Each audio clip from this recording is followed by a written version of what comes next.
mutima. Yeah, baby, you're my life.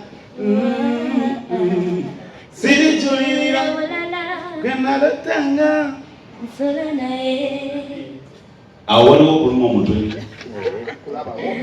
weguli banangisa kisenyo okubalaba. Nja kusooka okusanyukira bannamawulire mwenna bawulidde call ne mujja ne mukuŋŋaana bwe muti bulungi. Badde sibalabangako nga muli bangi bwe muti.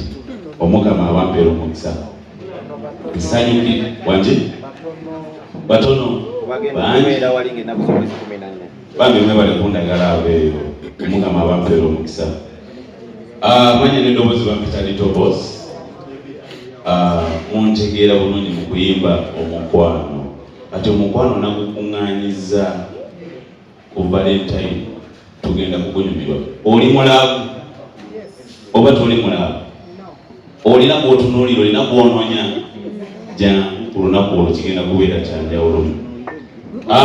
Nja kwebaza baganda bange bentudde nabo wano okuva ku left, DJ Jacob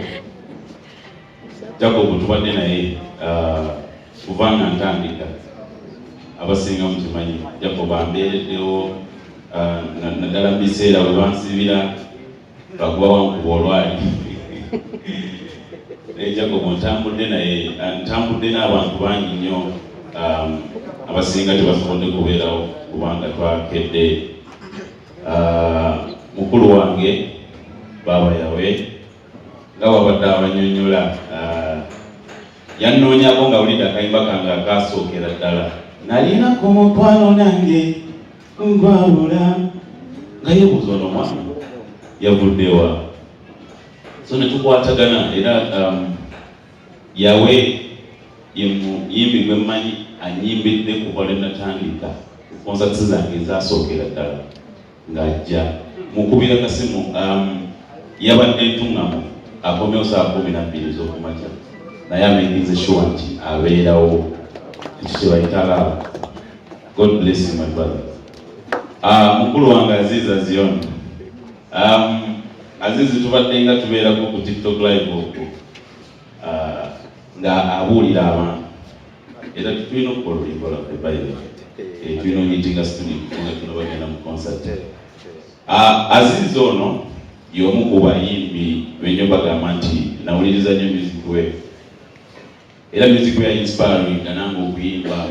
Kati nze nenemera ku R&B oyo ne bagamba music we atambula empola eŋŋamba nedda nja kumuyimba era abantu ne bakola ki ne bamwagala. So is a big inspiration as well. Sanyuse nnyo muganda nge bali kujja omuntu eyerekereza byonna byabadde alina najja n'akubeererawo si kyangu naye yanziza nnyo budde. Becky we bali kujja.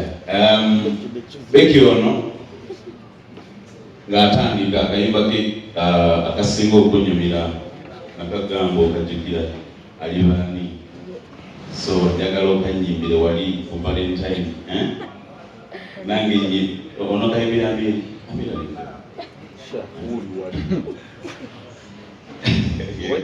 akulaba oyimba nga alina byalowooza.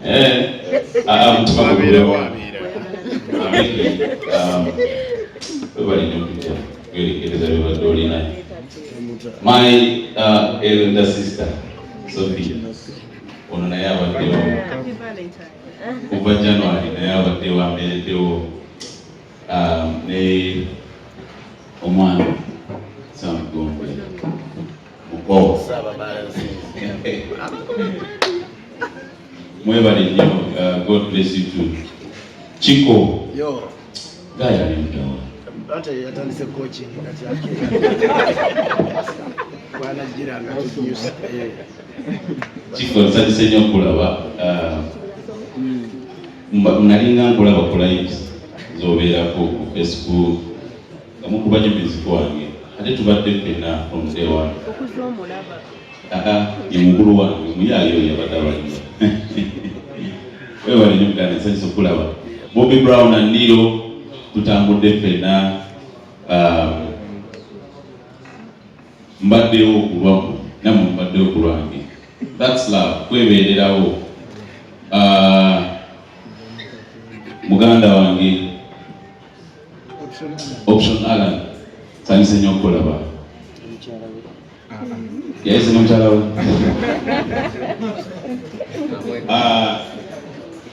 Kanzire ku sponsors banange.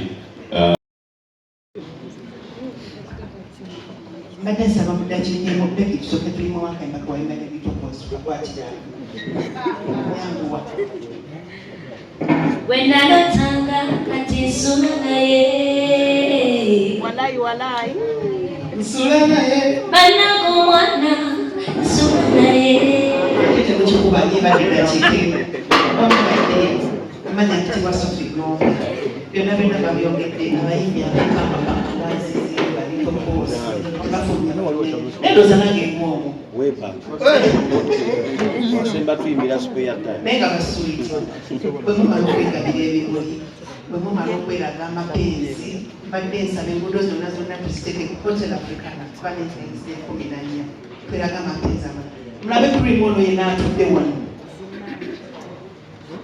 sisuubira nti eri agenda okuluma bwe twegattako ekisajja nga kino kijje kibasese kwegamba mujje na mutambaala mujje munyumibwe mwene bwoba tofunye sente zatulwabiterekayo african bambi mujje tuwagira akaana kano yaddeko epanka tekafulumya Byenyimba naye buli wafulumya krimu bambi tubegayiridde mujje tubeesize nnyo okubanga kize Rebeka Jingo mutadde ku bbali kati ngekutte n'ono naliwokyoze nabbe jangu tubalade naye mu maboko ansingako kituufu amaboko go tugaleke jangu twelage mekapu jangu twelage enyamba jangu twelage amazina ze competition njije goli njitadde wano bwe wati mujje tubalage kyokka kyemusuubira terikulumironesa twesangeyo baddiya emuzinga bulona akazinda dakika 3 tugenda kwongererayo ddala eri kawuuyo malevoyo ndaba akumazeewo wenna omugweredde naye nanobeerawo samugombya wano